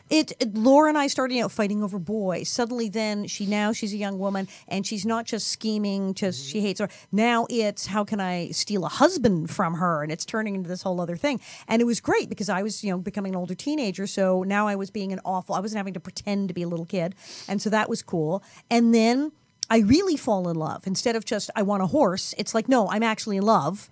And so I get to have actual emotions. And then I got nice. And I did kind of want to have a relapse because I was nice for a while. And that got dull. Boring. Like, I'm not here for this. Nice doesn't get ratings. It was nice. It's like, now I'm nice. Now what? Okay, we've done nice. Can we be awful again? But yeah, they let people grow up, which was nice. Yeah. It also seemed that you had a TV family that they all had really strong characters too, so you didn't seem like, oh, it was just like a bitch amongst. No, it all meant something because that's the thing. Like, well, in France, where they love me, you speak French. You did your show in French. Oui, je fais le spectacle en français maintenant. Me too. You know how David Hasselhoff goes to Germany. I always say I am the Hoff of France. I'm like there all the time. Nellie Olseon.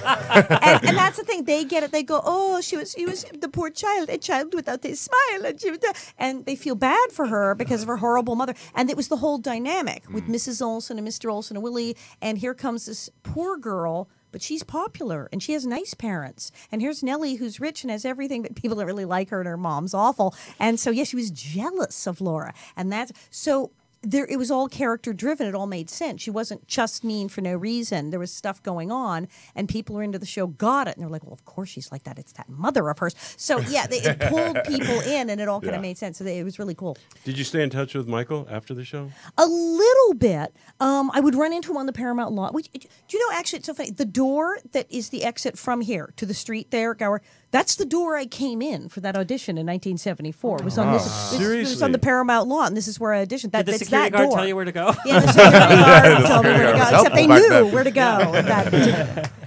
I'm just praying my car's not towed. Right? Let's take a quick walk down memory lane at one of your moments here. This was, I think, the very first fight. This is the real hair before the wig, too. Watch how we send it in. So funny to watch this. You have it your way every single day, Nellie. Yes, I do. Well, today I want to play Uncle John. Bring around the Rosie. Bring around the Rosie, bitch. Uncle John. Oh, there you go. You want to fight? I'll fight. You want to play? We're playing Uncle John. Well, I think I'm going to move my chair a little away. That's fine. And talking about the actor's process, Michael, we also received this email for you a lot. You are part of very dark shows. Yes. And it's so funny because your personality and like you're into fashion and it's so funny and it's such a discord. All of your activism, you're like a nice guy. Yeah. You just follow you on Instagram and you'll see what a nice guy. How does being in such dark material affect your psyche, and how at the end of the day do you brush it off and go home and be the husband, be the be who you are? Lots of yoga and meditation. But really, I mean, I've always been a character actor, so I feel like I can jump into it and jump out pretty quickly. But, I hear that, but I'll get home, I'll stretch, I eat very healthy, and, I have definitely a side from what I do. But I really see it as just a challenge of jumping into a role and getting in there and then jumping out of it. And I think that I can do that, pretty well. And I think I'm just a kind person that has a lot of empathy for humans in general and understands, what the human condition comes from. And people are always like, how do you play these villains and how do you play these dark roles? But oftentimes, unless if it's something like Gotham, where it's, you're really just like you're in the middle of a superhero show. But even that, like you just have a purpose, you have a goal, you have an objective, and you're doing that goal. or when you look at like Making a Murderer, who's like the villain who's just been convicted because it's 4-3. I mean, he's the villain of the episode, but yet is he really? And he's a person that's trying to get his thing. So I'm usually not transferring into this like dark area, you know, where I'm like becoming a villain. And you know, I'm just like thinking about, you know, I was trained as an actor, and so along the road, like I just happened to be cast in a lot of villains. That's really fun to play, just to play something that's different than yourself. But yeah. I love the villain roles, and I've done villains on stage too. And it's well, because when you're playing a villain, you go into the zone where you're right. You're not necessarily going, yes, I am the villain. You might have mwahaha, but it's more you've decided that whatever your actor. Can you do that again? Mwahaha. It's not thank you. It's not my new ringtone when my mom calls. You're doing the right thing. It's all these other people are just so mistaken, and they're just not getting it. Why don't they listen to you? Yeah. Like I auditioned the other day for this Southern Baptist from 1945 minister. Lord. Who is, you know, preaching against rock and roll, and like they wanted it a little over the. It was a DC thing. I probably shouldn't say what show it was, but whatever. And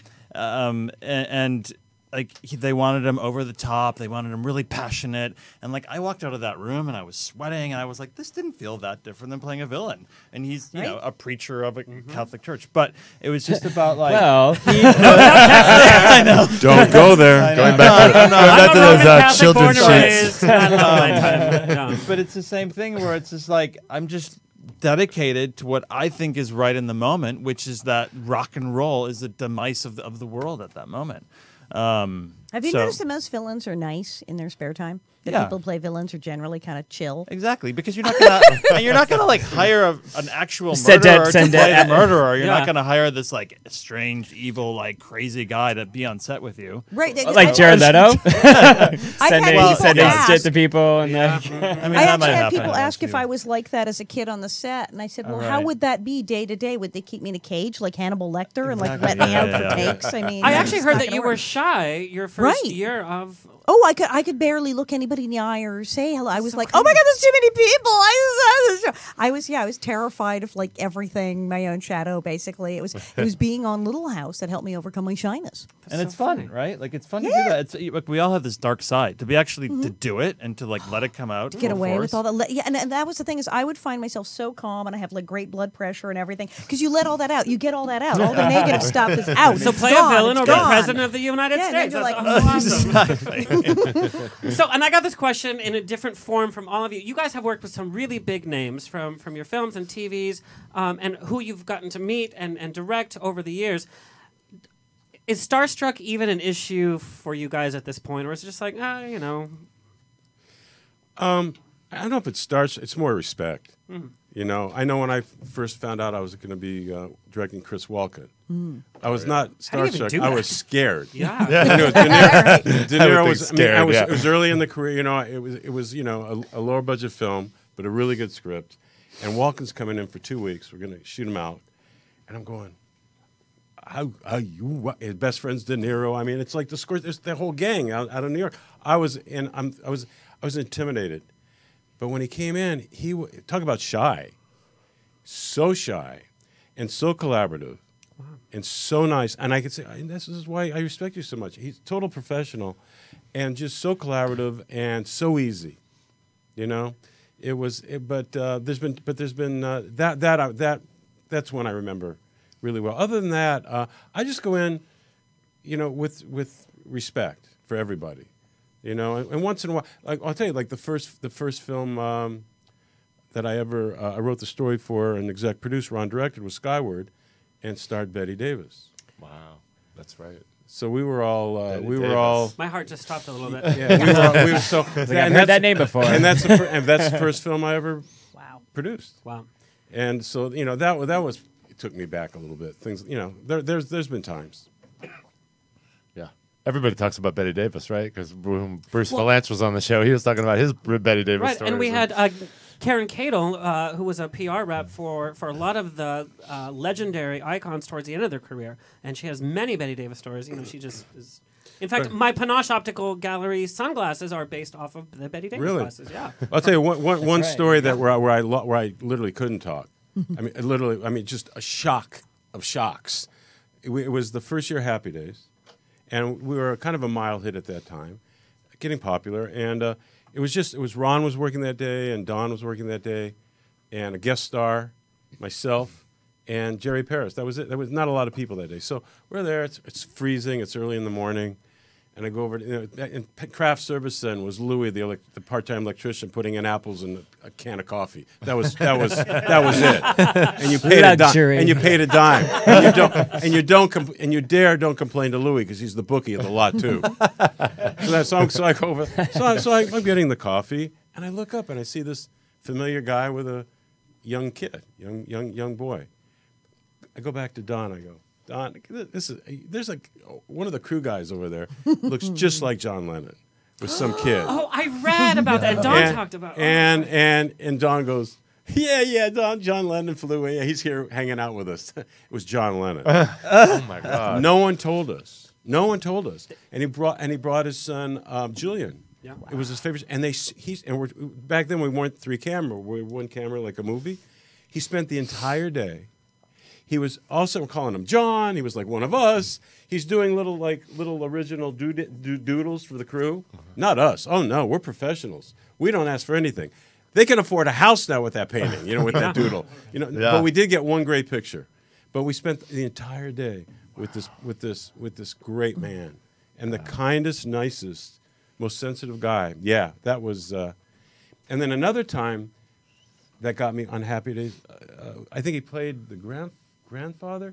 Anyway, after seeing, One for the Gipper, and all that, Pat O'Brien. Oh, no way. Pat O'Brien guest starred. Wow. And that got me because as a little kid, I was watch those black and white movies, and it took me back, and I was in way awe that I'm working with this. Yeah. Oh. There's the photo. Oh, there he is. Yeah. Oh, there's John Lennon. There's Julian. Yeah. That's amazing. Isn't that something? And look, Henry didn't even have the leather jacket yet. It was the first. Yeah. It was the first season. Yeah. Oh yeah, he had that light, and then sky blue jacket. And another time, they were filming Sextet right across with Mae West. And did you come up and see her sometime? She was a little flirty. Oh, a little. Yeah, she's going. Anyway, I got a little old now. But anyway, but all of a sudden, Ringo Starr and Keith Moon come walking on the set. Because they were guest starring, they were guesting in that movie. Yeah. All the time they'd be, all of a sudden there's Aykroyd on the set and there's Belushi on this. It was like just people would walk on this. It was crazy. I felt like Forrest Gump. What am I doing here? Seriously. Yeah. I mean, one time, Henry Kissinger came to the set. This is like an HBO show behind the scenes. And I'm sitting here going, like a few years before, you're a number in the world. All of a sudden you're like, it was crazy. It was wonderful too. It was wonderful. I want to talk about your guys' activism. It's so funny how you guys represent so many different areas. Number one, in terms of drowsy driving, I had no clue. Obviously, I'm very cognizant for drunk driving. And, the show's on the rocks. I always send the email, if you plan on drinking, Uber, whatever, drinking and driving just do not mix. No. There's no excuse anymore with so many driving services. There's no excuse. Oh, no excuse. They're so cheap now. And, the show's on the rocks, but we love our sober listeners because you take care of us. Am I right? Because you guys have been around. They hold our hair. Well, what are you talking about? Hair. What are you talking about? God, this show's long. That is great cranberry juice. I know. Wow. No. But Anson, yes. Drowsy driving. Yes. Well, it's interesting. A lot of people don't know that my uncle, he's actually my second cousin, but I've called him uncle since I was born, is Dr. Heimlich, who created the Heimlich maneuver. Oh. In fact, together, actually, it's because of Happy Days. Literally, Happy Days is attached to the Heimlich maneuver. I don't know if it would have hit as big as it did so quickly without Happy Days because I can't wait till that's on a Snapple bottle top. Right? But Dr. He was visiting on the set one day, and he was getting regional PR for the maneuver, but he was trying to get that bigger attention. And it just so happened I had done the Merv Griffin show a couple of times. And someone had dropped out, and they called the set at that moment to see if I was available to take someone's place that night. So I said, Henry, this is great. Maybe we can like talk to Merv. Maybe he'll put it on the show, the Heimlich maneuver. I said, come with me. So finish rehearsal, shower up, go down to Stater, which was on Vine at the time. And I go there to rehearse the song, no Merv. Get interviewed, no Merv. Henry gets put in the audience. I think, well, we took a shot. It won't happen. So show starts, do the song, and then you go over to sit, by his desk, wherever, to, get interviewed. Well, there's a commercial, so you have about a couple of minutes where you're just alone with Merv. So I did an elevator pitch about Heimlich, the Heimlich maneuver. He's in the audience, and he had heard about it. So he goes, interesting. Oh, okay. And then the show starts, and out of the blue, he introduces Dr. Heimlich, brings him up on stage, and they do the Heimlich maneuver for the first time on national television. Wow. I wonder how many lives that saved. Well, I mean, that night saved a lot. Countless. They aired it a few nights later. It saved a lot. 3 weeks later, he was on Carson. Wow. And it blew up. Wow. But that was I don't know. That was the Happy Day set. I didn't realize the Heimlich maneuver was that soon. Yeah. What did they do before that? I thought that was older than that, too. No. They had a fabulous funeral. So they tapped it was always happy, which would kill you. Yeah, which didn't work. So anyway, so through the years, we've been very close. And then while I was directing, years and years ago, I was directing a show called Slap Maxwell with Dabney Coleman. Mm-hmm. And we were faking Palmdale for Texas. So, and it was hot, and it was like, one of those days, exhausting. And I blacked out driving home. And I ended up, about 2 seconds later, I'm in the desert, like almost killed myself. So I called Henry, and I told him about it. And he said, Anson, by the way, Henry's an expert in sensory connection of the body to body, how the body helps the body. He said, Anson, cut up lemons, keep them in the car. If you start feeling drowsy or tired, bite into it hard. And he explained how the citric acid with the sour lemon hits the lingual nerve on top of your tongue, and the automatic reflex reaction of the body is adrenaline. Nothing in your system, just your body waking you up instantly. And it's the only thing that'll work. That and hot pepper. That's it. It's the only two things that'll ever work that'll stimulate the nerve. And it's just like going to the doctor when you get your reflexes, with the little rubber mallet. Yeah. Especially if he has muscles. Every time. Boom. So anyway, through the years, I went into the product business along with the entertainment business. I created, with my partner, products, problem solvers, and some very important ones. And a couple of years ago, we're researching drowsy driving. And I don't know if Alexander, you know the facts. In 2012, they found out... Harlan, your amazing PR person, sent them to me, yes. Well, he is amazing. Harlan's responsible for saving many lives already. So in 2012, there were 168 million drowsy drivers a year. National Sleep Foundation. This I had no clue. 168 million, wow. 250,000 a month. 1 out of 5 admitting to falling asleep, so you know it's more. 1 out of 5 accidents are caused, so you know it's more. More deaths and tragedy than drunk driving and medicated driving combined. This problem is up there with guns, drunk driving, alcohol. It is catastrophic. And the average age of death, 18 to 25. But 100,000. Why is this 100,000 injuries. That's so fun. 100,000 injuries, almost 7,000 deaths, rising every year. So anyway, I thought in this crazy time, I think we can cure this. I call up Dr. Heimlich. I said, hey, I have this crazy idea. Because I said, will this work? Because you're the brain. What if we took a hard-hitted citric acid, combined it with sour lemon, water, a little preservative for self, and what if we just sprayed the nerve? He said, my God, you'll save more lives than the Heimlich maneuver. Absolutely, do it. So we did. We created alert drops.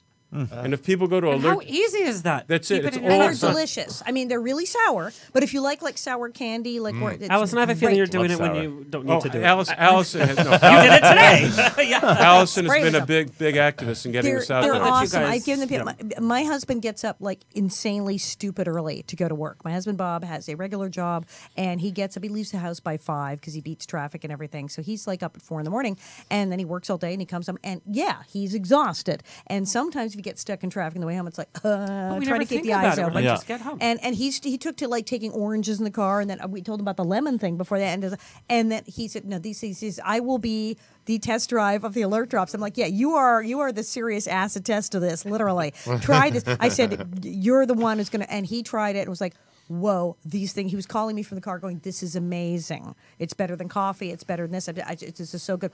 So he handed them out to people at work who work in construction. And some of them are the guys who are out in the field who are operating heavy equipment. And they're up at God knows when. After being with their I should give that to my brother. He's an LA City firefighter. Right. Oh, absolutely. Totally.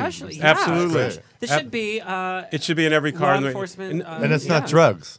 No, it's all natural. It's lemon your own juice, body. basically. Nothing. It's what happens is the nerves that cause that. It's so sour. Can you mix it with vodka? It's sensory we did that when we were kids. It was the warheads. That's you right. ever had a warhead? Very similar. It's sensory connection between So it's a tongue little and drop brain. or it's a spray? It's a spray drop. Spray drop. Bam. Right on I wish top I of had that it. when I was in college. I used to drive And from when LA you to do San it, Diego. Just do one spray at first. Just do one spray at first because a lot of people were trying it out. Harlan had us all doing videos, and I saw people, and they did like 4 sprays. And then they were like, ow! And then they were Castilian from Spain. It's like the cinnamon challenge. Everyone just starts throwing up. But what's fantastic is now it's spread out. Hospitals are buying it for their nursing staff, for their doctors. Anybody who needs to be alert in their jobs, classrooms. I mean, any cocaine's going to go down. Totally. So and it's so much. You need to bring it to your holiday party. cheaper. So much cheaper, right? I was going to try it for jet lag because I'm always, and I did. Because I'm flying to Paris. There's just no reason to be marvelous. driving drowsy anymore. No, the thing is, like, you don't know it hits you though, like, because like I never understood the concept of like your eyelids not being able to stay up until I would be driving home from. I went to college in San Diego, and I would always come up to LA on the weekends, and I drive back home late on Sunday nights just to beat traffic, and I'd be driving perfectly fine. Right when I would hit like South Orange County, all of a sudden I just would be like, the eyes would just be so But you heavy. never know. Just like when you never remember when you of fall it. asleep. You don't know what that moment is. Like when you Netflix and binge watch, you don't remember what episode you fell asleep to. And also, there's a name for it. I forgot the name, but you can fall asleep with your eyes open. Have you ever driven and not realized how you got? My father can do that. My father. But have you ever driven and not realized how did I get here? Yeah. We call that blacking out. You were asleep. You were asleep. Yeah. Wow. Yeah. Thank with you, your eyes Anson, open. so much. Yeah. And thank Dr. Heimlich. Yeah, well, That's your whole crazy. family. Well, if people go to alertdrops.com, they can read all about it, the science behind it, why it works, how it works. And we made it reasonable so all lives can be saved. That's so great. No Wow, more Anson. drowsy driving at all, folks. There's no point to it. Either do the alert drop or listen to On the Rocks, and you're going to wake up instantly. Totally.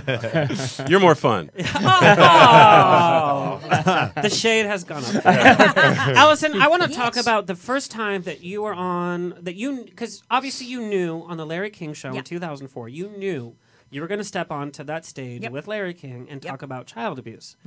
And it wasn't a sexy topic. And I don't mean sexy and it's like, oh, it's a sexy topic. In terms of like, oh, it was easy to talk about and it was popular to talk about. But you've turned this into your mission to help other children. You felt the same nerves that I'm assuming women are feeling with coming forward with their story, finally, after years of keeping stuff in. Well, I said the other day, I said I was Me Too when hashtag was a pound sign. It's like, I remember when that just meant pound. What happened is that I was there. I knew why I was there. I was there very, very specific reason, as Harlan, I'm sure can tell you. What happened is we were in Sacramento. We were attempting to change a law, which we did. We did finally, and we changed it in several states. There was a loophole in the law called the incest exception. And I know you say that and everyone goes, what? Because, it was that if someone committed a certain type of sexual assault, or pretty much all types of sexual assault, multiple victims, continuous sexual abuse, et cetera, particularly disturbing, awful things written out in the law, that what might get you 18 or 20 years, what have you, if it was a neighbor's child, if you were related to the victim in any way, your own child, stepchild, whatever, niece, nephew, you were eligible for not only absolutely zero jail time, but a whole deferred entry of judgment, so you had no record, no registered sex. It was kind of bananas. And of course, the reality is that it usually is someone known to the child, related to the child. I actually met a defense attorney I was on the radio with, and he was a defense attorney, and he said in 25 years of being a defense attorney, he hadn't had a case where it wasn't the father or stepfather. So it's like, it's usually a relative. So it wasn't really an exception, it was the norm. So you're saying the majority of people who abuse children are going to go free. Wait, what? Who came up with this? So it was in a lot of states, and we were changing that. And we're having quite a time of it in California. They liked it. There were people in the legal community who found it very convenient. You could basically clear your court calendar because you let everybody go. So you did. It was easy. And so we had quite the battle. And so I wound up on Larry King. And I talked about how I was sexually abused myself and how difficult it is for people to come forward, how difficult it is when it is a family member or someone close to the family that very often if a child comes forward and says they were sexually abused by somebody else, the family's like, get the shotgun, we're getting in the truck. And then you say, but it's Uncle Joe, and they go, oh, well, and then they don't want to help the kid. You don't talk about your family problems in public. And so it's really difficult, and so that's why victims are silenced, and it's just terrible, and how here this law is making it discriminating against the majority of victims who are like who are testifying and trying to get the perpetrator put in jail, and it's like, well, sorry, no, he's related to you, we're letting him go. And Larry was great. He really was, because we had multiple, pre-interviews going over it, and he would stop in between. It's like, are you okay? Do you want some more water? Do you want to stop? Do you need more time? Do you want a breath? Before he said, okay, I'm going to ask you this, this, and this. Now, when I ask you this, don't freak out. You don't have to answer me, but I'm going to he was amazing. Well, that's good, because I've heard that's not his usual approach. And he was also super cool, because when we were done, he said, when is this airing? And, the voice in the ceiling said, well, I don't know, maybe next week, it's everywhere. And he said, no, air it Thursday, because he knew we were going back into Sacramento, and then we needed it aired now, because we're talking about specific politicians, a lot. And he insisted they air it immediately. Good for him. And it really, I believe that is why Senate Bill 33 passed in Sacramento. Wow. So, so it was pretty cool. And so, yes, indeed, the National Association to Protect Children, Protect.org, has changed laws in a bunch of states, and at the federal level, making sure that funding stays in place for law enforcement. The big deal we're working with now, when you've seen, like, Jared of Subway being taken away, yes, that's the Internet Crimes Against Children Task Force, ICAC. The ICAC teams, which are in each big city, are the guys who go online and find the trafficking and the child pornography and all the horrible stuff and trace it. And we make sure that their funding that they receive stays in place, that their budgets aren't cut or even expanded. And we have a program, the Hero Corps, where veterans coming back from the war who may have been wounded and not going back to the regular job for whatever reason can apply and go through a training and then be apprenticed out to the ICAC team. So we're getting the ICACs more manpower and helping wounded veterans get employment and helping, we call it the Child Rescue Program, because frankly, in many of these cases, when they find someone who's producing child pornography, when they raid the house, they find the kids that they just saw in the pictures are in the house. So it is literally child rescue. And we're seeing to it that these things happen and making them happen. And that's what we do, and it's kind of awesome. Really awesome. I just, there's always the question out in media, do actors have a voice in politics, in rights, and who cares about what an actor? This is testament. This is why they have a voice, because people listen to you. Literally, yes. The hard, cold reality is when Carl and I were talking to the people at Larry King, and I said, now, do you want other people to come with me? Because the senator who's pushing the bill is willing to come on, and I have the people who drafted the bill, and I have an attorney, and I have a psychiatrist, and I have all these people who would like to come on. And she said, what show were they on, honey? I said, And she said, look, you know what? You were in their living room. They know. They don't know these other people. They're great. You're in their living room. If you come in and talk about this law and you talk about what's happening, people are actually going to stay tuned. I said, okay, well, I guess we're doing that then, aren't we? Yeah. I appreciate this work as a nonprofit administrator because you do. I mean, I can spin wheels all day and not get any attention. But the other night we had for the AIDS Monument, we had a fundraiser, and Sharon Stone was our special guest. Oh yeah, she actually just retired last week from HIV/AIDS fundraising. She it was her last time, but she walks into a room, she has such gravitas, and like you all. You have this reputation and this, and the way people see you. So you're putting that on the line, and I appreciate that. Sharon has her story about filling in for Elizabeth Taylor way back in the day when Elizabeth Taylor got sick, and she and Sandy Berger, her agent, everybody knows Sandy Berger, right? And they both were like, our careers are fucked. I think you can say that on the show. Yeah, I think we can say that on the show. But and they like, we don't have a drag queen on today, so it has only been said once. Yeah, you're allowed twice. So I'm not sure that was. Well, Howard. Well, I also still do a lot of the AIDS activism because with Little House, I'm able to go and help some of the smaller AIDS HIV agencies around the country who, as I say, if you're somewhere out in Iowa, perhaps Madonna isn't coming to your fundraiser. Right. It may not be a happening thing. So I can go there. And then also, obviously, someone from Little House plays even better in that part of the world. So, for instance, there's a whole AIDS project of the Ozarks out in Missouri doing incredible work out there. And I did their walk and did a show and a fundraiser for them just last year. And so I'm still doing stuff. If you have a small nonprofit out there in the country that's helping people with HIV and AIDS, and you go, we don't really have a lot of celebrities out in this neck of the woods, call me. And you're going to the places where the infections are still happening. Yep. Yeah, because a lot of rural area, absolutely. People don't realize it's still going on. It's really bad. Yeah. And carrying on with the activism, Michael, you are a very interesting figure. You know, you're openly gay. You've had your partner for 10 plus years. Yes. Yeah. But it's funny because which really your means 50 in gay years. Yeah. Oh, it means like Moses. That's any in marriage. Gay years. Right, yes. It's true. But it's funny because it's not like, oh, your characters are beyond sexuality. Mm-hmm. They're character driven, and it's about this mind. So we don't say, oh, well, he should be a gay activist. You've done activism for the gay community. You've done activism for animals. It's really kind of like you're kind of a silent hero because people don't expect you to be an activist because of the roles that you play. Yeah, which I actually think like is a door in itself to change people's opinions about what they think something is or someone is. And like you were talking about having that door, I think there's a responsibility there to really spread the word and to help. And I had my own journey, and I had my own journey of finding myself and expressing myself and becoming more comfortable. And a lot of people in the world, or a lot of teens or people are struggling with finding that voice. So if I can help them get there, then that's great.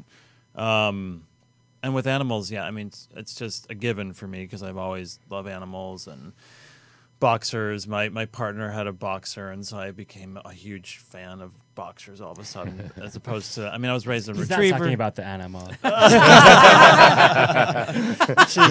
How do we go off on that tangent? Here we go. Our new charity, which will be driven next week's holiday party. Happy New Year. But anyway, yeah, so Boxer Rescue Los Angeles is a great no-kill shelter, and Sun Valley, and their rate of getting adoptions out is really quick, and you can volunteer every Saturday and Sunday. Sunday they have a little workshop for new volunteers, and so I'm always making my way out there. And I've recently been trying to get involved with, I was involved with Hurricane Harvey and Austin Pets Alive. It's on my list to just, I need to try and get involved with Ojai and what's happening right now with the fires, because it's, we're here in LA and the fires have moved on, but I think the fire right now in Ojai and Ventura is like 20% contained. It's totally out of control. But here's the thing, it's re-inspired people in thinking about the animals, because we saw this guy literally rescue a rabbit from the fire. Yeah. It's and the messages have gone out to people to say, listen, I got this wonderful text the other day that said, the wild animals are losing their homes. They're going to be coming down from the hills. Bring your pets inside because they're going to be in danger. But put water outside because these poor animals have lost their homes and they're just right. I was like, I've never seen they found like 30 something horses. like that before. Yeah, and I mean, of course, we need to think about the people and the families and the babies and the mothers and everything. But I think the animals are often forgot about. So it kind of started with me with Hurricane Harvey, and so. And pets get lost in the fire. I was just up in Northern California where they had the Santa Rosa thing, and that whole place was leveled. Pets Are Loving Support. There are these teams that were going out in the fire area because people fled very suddenly, and cats and dogs were off and running, and they couldn't save pets. And they're finding cats and dogs still alive, like wandering, trying to find their owners. And they're walking out into this total fire area. They are. There were cats like sitting on the foundation. Cats are always pissed. No one is feeding me. No one is feeding me. I burned this down.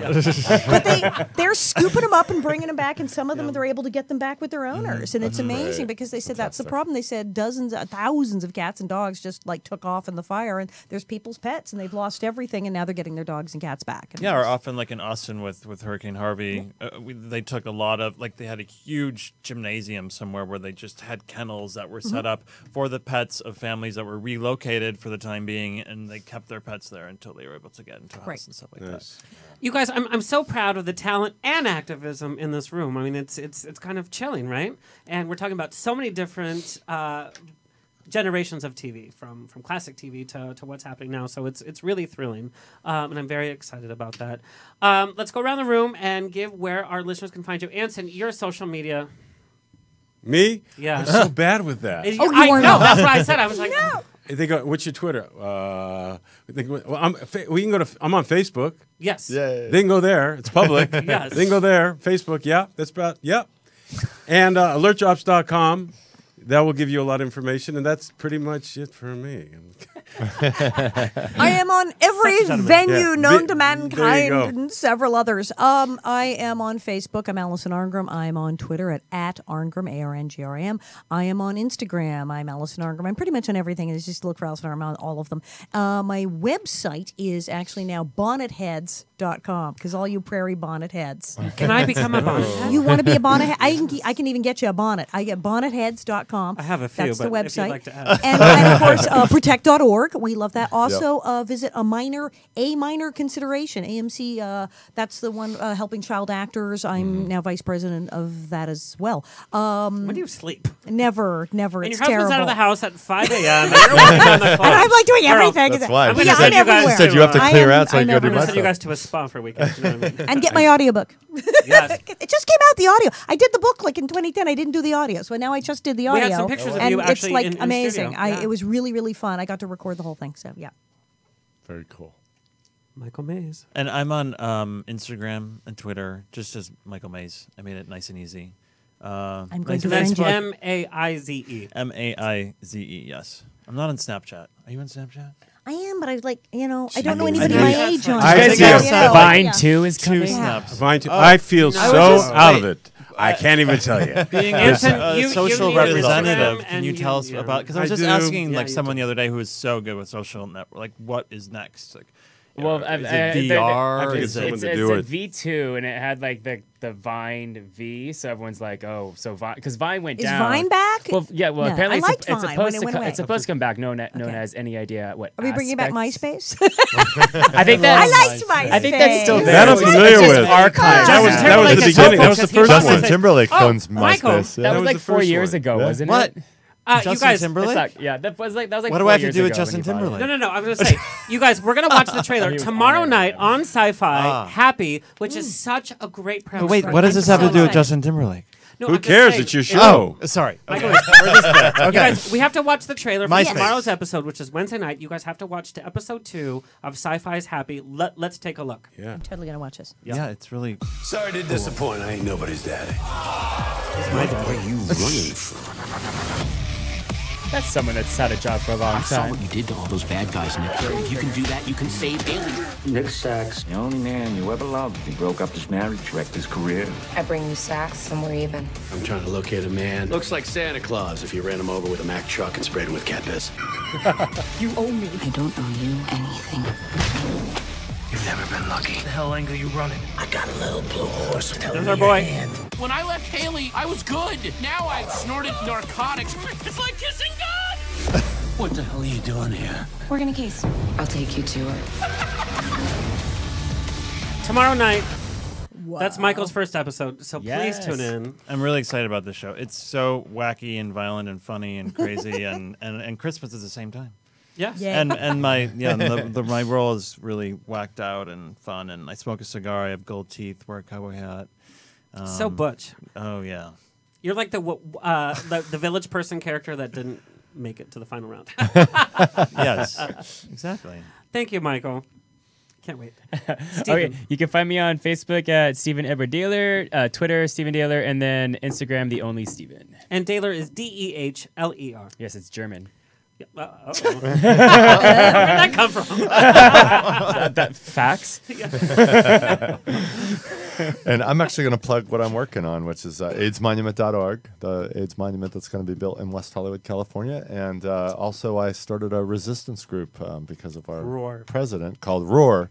So you can find Roar on Facebook, World Roar Magazine Resistance, should do and Instagram. And we meet the second Sunday of every month. And we've had Adam Schiff. We've had Karen Bass. We've had, what'd you say? Ted Lieu. We've had, we're about to have Gavin Newsom. I mean, we're having great speakers and then issue-oriented education for voters so that they can go out and know what they're talking about.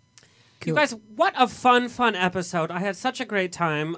Tune in next week for our crazy office party, I guess, with Joanna Cassidy. Chris, thank you so much. And then we're gonna, after the office party, we're gonna take a few weeks off, and then you guys next season, it's just crazy. You guys, I love you guys so much. What a fun episode. Thank you, Anson. Thank you. And thank you for all you do for the community. Yeah. Thank you to our listeners. Thank you so much. You keep the show going, and we do listen. So send your comments to info@ontherocksradioshow.com. Mama Rose, I hope you're still with us. Mama Rose. That Mama Rose. Yeah. I have a new baby daddy. Okay. Bye. See you next Tuesday. See ya.